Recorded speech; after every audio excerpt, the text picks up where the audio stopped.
Vamos ver aqui o nosso querida Daniela Lima, a entrevista da Daniela Lima, Ricardo Salles detona Eduardo e o tarifaço. Vamos lá.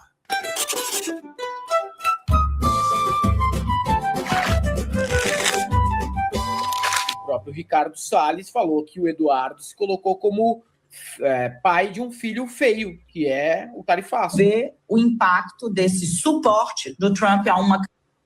Mas como é que o senhor vê o impacto desse suporte do Trump a uma candidatura de oposição no Brasil nesse momento, né? Mais ajuda ou atrapalha? Daniela, bom dia. Eu acho assim, primeiro, com relação ao tarifaço, é um absurdo completo, né? Essa é uma visão, inclusive, que contraria tudo que eu acredito. Eu sou uma pessoa favorável ao livre mercado, né, ao empreendedorismo, ou seja, a visão de um liberal clássico conservador, né? Eu não posso concordar com tarifas de maneira nenhuma, essa reserva de mercado que o Trump está fazendo. Acho que grande parte aqui, querendo fazer uma análise talvez um pouco mais fria disso, eu acho que tem muito pouca influência do Eduardo com relação a tarifaço do Trump. O Trump está fazendo isso para reequilibrar a conta pública americana e acho que ele teria feito o tarifaço anyway, de qualquer jeito contra o Brasil. Então o Eduardo tentou virar pai de algo, tentou virar pai, na minha opinião, de um filho feio, porque o tarifaço é um filho feio, no final das contas. O Eduardo deveria ter feito o contrário, ter dito, olha, eu tentei demover o Trump do tarifaço, e apesar de eu ter tentado, o Trump está tão revoltado com a política no Brasil, com a falta de imparcialidade que havia no Supremo antigamente, seja lá o que for, e dizer isso. Infelizmente não foi isso que o Eduardo fez. Ele foi lá e falou, olha, eu que pedi e tal. Acho que é uma coisa ruim para o Brasil você ter o tarifaço e ruim para a política, de maneira geral, você ter gente advogando a favor de um tarifaço contra o país. Acho que esse é o primeiro ponto. Segundo, quanto isso impacta eleitoralmente a campanha? É difícil dizer, porque se de um lado muitos se regozijam de ter um apoio, na minha opinião, um apoio meio esquizofrênico do Trump politicamente, por outro lado, outros vão dizer, olha, tá vendo? O país está sendo prejudicado por um americano que diz que apoia um lado, mas no fundo prejudica o país como um todo. Eu acho que estrangeiro não tem que se meter em política brasileira. Agora, as críticas que eventualmente ele possa fazer de erros do judiciário, de avanço do judiciário sobre pautas do legislativo, dizer que há pessoas presas no Brasil sem o devido processo legal, ou pelo menos sem um julgamento devidamente imparcial, eu acho que esses comentários não estão errados. Aí, no mérito, eu não acho que ele está dizendo nada que seja nenhuma besteira. Obrigado, Yuri. Mas, de toda forma, 64, eu sempre gente. disse para a turma da direita, nós temos que resolver os nossos problemas internamente. Não será nem o Trump colocando porta-aviões aqui no nosso litoral, nem a revolta armada do Exército Brasileiro, que, aliás, hoje em dia só corta grama e pinta meio fio. Então, essa turma não vai fazer nada disso. Nós temos que resolver isso no voto, politicamente. Para resolver politicamente no voto, nós temos que apresentar para a sociedade brasileira uma proposta que seja crível, seja coerente e que mostre um horizonte, um futuro melhor para o país. É isso que tem que ser feito. Calejão, veja só que coisa interessante, olha que fenômeno interessante. Quando o cara é queimado dentro do bolsonarismo, ele automaticamente se transforma em inimigo, mas automaticamente também ele tira o chapéu de alumínio, em alguns casos, nem todos, ele tira o chapéu de alumínio e começa a agir como um direitista razoável, até com opiniões defendendo soberania nacional e entendendo que as atitudes do Trump de tarifaços, elas não têm absolutamente nada a ver com movimentações de Paulo Figueiredo e Eduardo Bolsonaro, e sim, é uma política de Estado norte-americana que está sendo feita contra vários países do mundo, não só o Brasil, não só por questão político-partidária eleitoral. Ou seja, até então o Ricardo Salles estava fazendo o quê? Um personagem. Assim como o Tony de Paula. Todos eles eram personagens quando isso era interessante para eles. Eu diria que existem inclinações fascistas, mas até para esses ultraliberais que se alinham com o fascismo. Uma vez eu tive uma treta na CNN, porque acho que eu falei que Hayek aprovava o regime do Pinochet. E aí eu esqueci um nome do cara que me contestou, não vou lembrar. Calejão. Um desses economistas liberais que estão sempre na mídia hegemônica e tal. E também não sei porque eu lembrei disso. Mas, cara,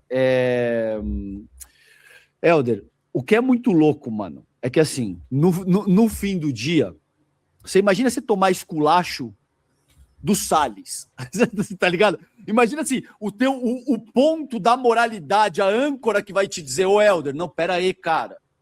Porra, você tá exagerando. É a porra do Ricardo Salles. É como ter lá o American Psycho do Christian Bale, lembra? O cara cola em você e fala, não, ô Helder, peraí, cara, você tá exagerando, aí não é legal. Você, caralho, você não é aquele psicopata que passa todo mundo, meu irmão, e fica se olhando no espelho quando tá transando e tal. Sou eu mesmo, mas isso aí não dá, Eduardo. Então você imagina o que é ter o Ricardo Salles como a âncora moral que tá te dizendo, isso aí é um erro. É um erro tão evidente que até sujeitos estúpidos como esses direitistas, digamos assim, só que, puta, o cara não é um jumento completo como o Eduardo Bolsonaro e o Paulo Figueiredo. Digamos assim, que ele tá no 70% desse processo.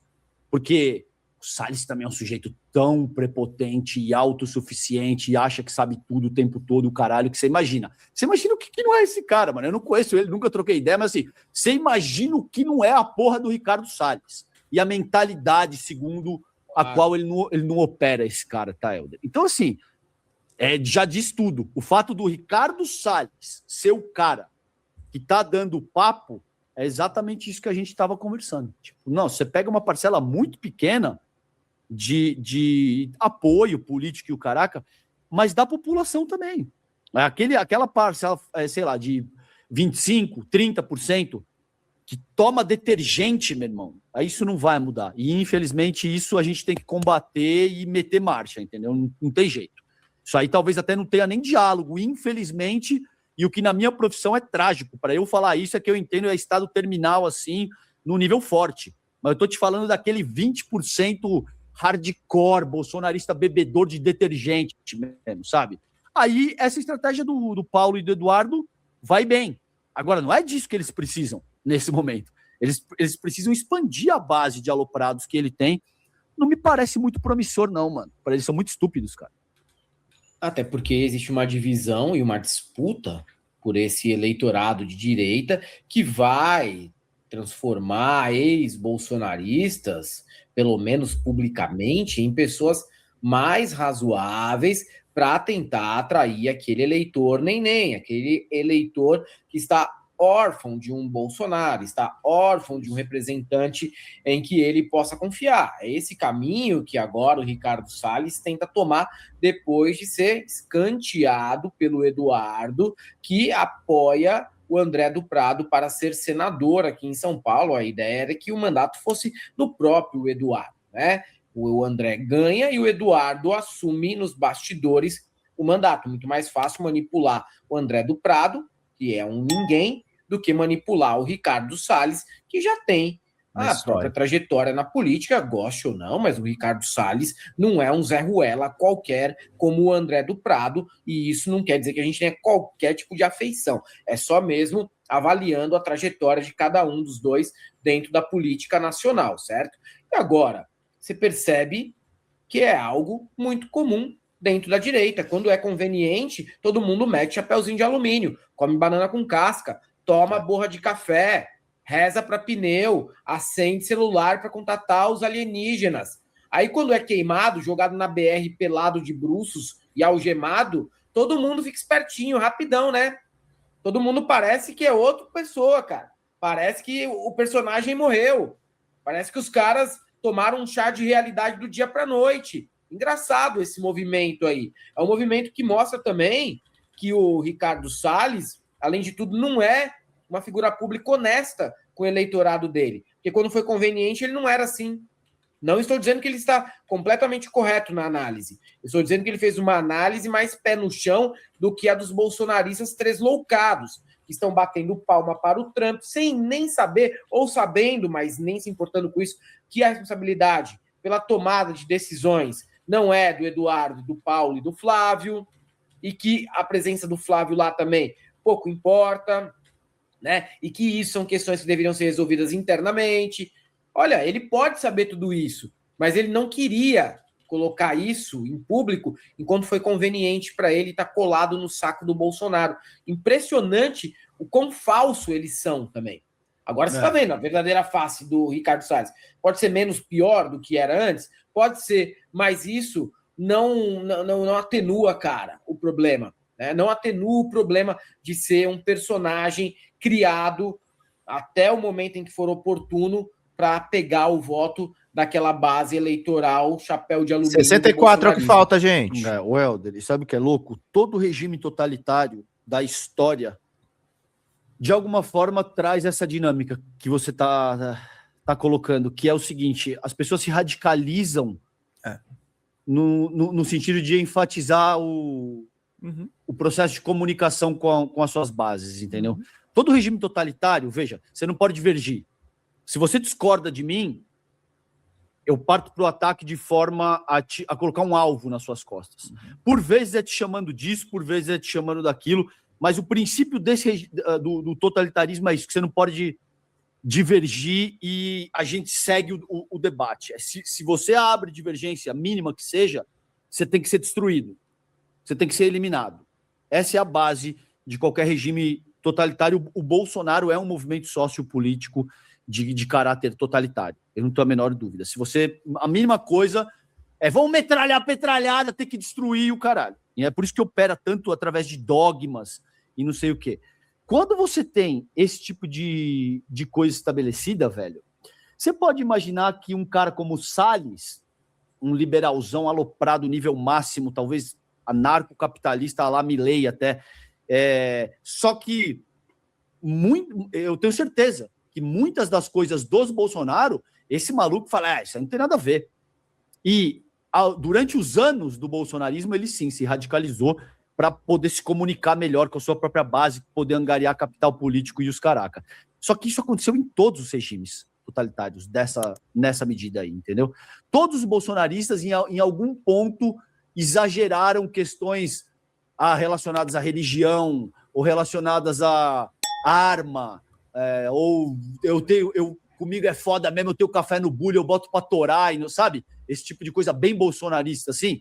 E aí, hoje, aliás, esse é o problema. É isso que o Eduardo e o Paulo não percebem, é que não é mais 2018, 19, 20, até o começo da pandemia, quando o Jair Bolsonaro começou a errar demais, né? Porque ele já é digamos assim, uma contradição, um erro ambulante, mas na pandemia ali azedou de vez, Helder. E aí eles acham que é o paradigma daquela época ainda, no qual a gente manda e vocês obedecem. Não é mais. Isso aí mudou. O Salles agora já não precisa vestir tanto o cosplay de bolsonarista raiz radical, porque hoje isso aí tá em baixa, caralho. Ninguém tá nem aí mais para isso. As pessoas estão querendo até se afastar dessa porra. Só o Flávio, o Eduardo e o Paulo é que continuam insistindo nessa mesma direção, porque eles não têm outra opção, tá? Sim. Mas quando o Flávio for derrotado, possivelmente ou ele foge para ficar lá com esses comédia, ou ele vai preso, porque ele fez muita merda já. E eu acho que ele vai preso. Se ele não... Pode ser que ele nem consiga escapar. Pode ser que ele nem consiga, entendeu? Porque o Eduardo já fez isso. O Paulo já fez isso. O Constantino já fez isso. O Ramagem já fez... Vai virando piada, né? O Constantino não seria preso. Não, o Constantino não seria preso, cara. Mas ele vazou para evitar eventuais consequências legais. Contenda, né? Eu acho que não. Acho que no caso dele, não. Mas bom ponto. A Vera deixa achando os homens bonitos. Com 16 anos, acho que não é mais, talvez. Não, até ele tá de cabelo. Ramagem, com certeza. Rian Coelho, Calégia, o que explica a linha do Figueiredo é que eles não se importam tanto com a eleição. Esperam alguma ação drástica dos Estados Unidos, enquanto os Bolsonaros ainda 64, são a bola da gente, vez de superchat, no comando, enquanto o Flávio faz papel de político normal.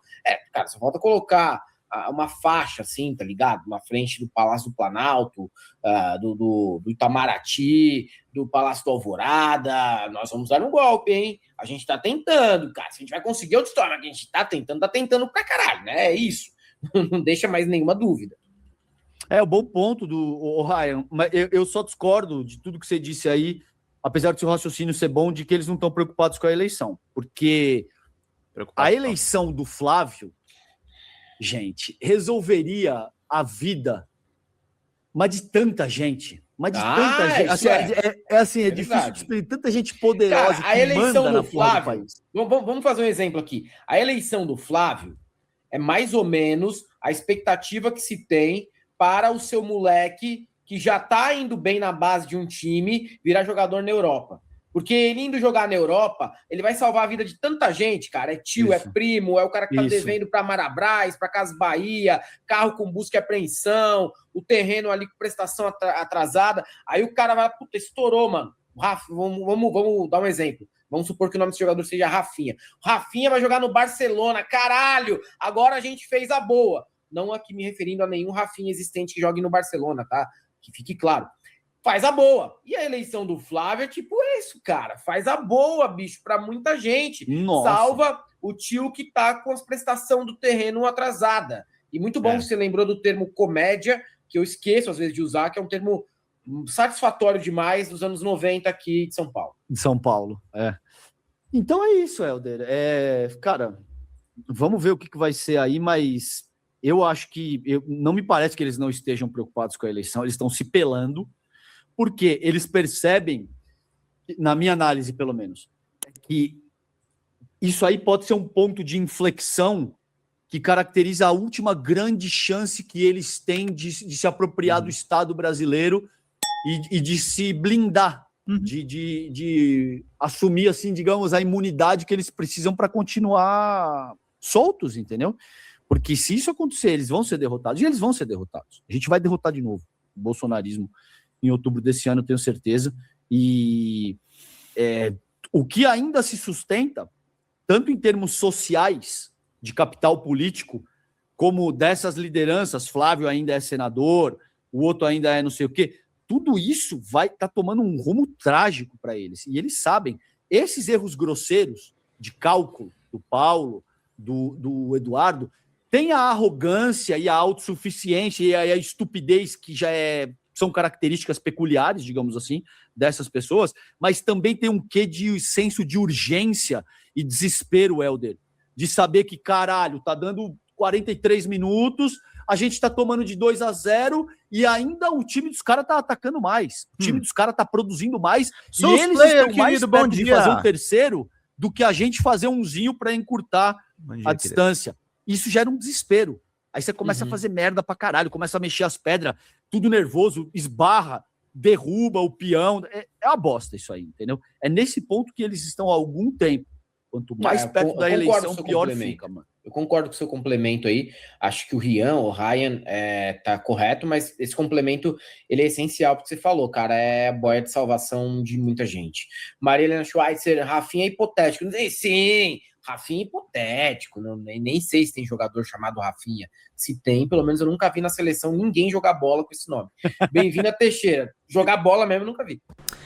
Fala, galera da Folha TV, não se esquece de se inscrever aqui no nosso canal para assistir programas como Folha Notícias Manhã, Folha Notícias Noite, o nosso Folha Entrevista e o nosso Barzinho das Meninas. Muitas coisas bacanas a gente acompanha por aqui e a gente precisa muito, muito do apoio de vocês para nosso trabalho jornalístico, investigativo, de curadoria de conteúdo, com vocês ajudando no nosso Pix, folhademocrata@gmail.com, ou mandando superchats, valeu demais, e os recursos financeiros, tornando-se membro do nosso canal, no nosso curso de jornalismo básico, para você ficar muito bem informado a respeito de tudo.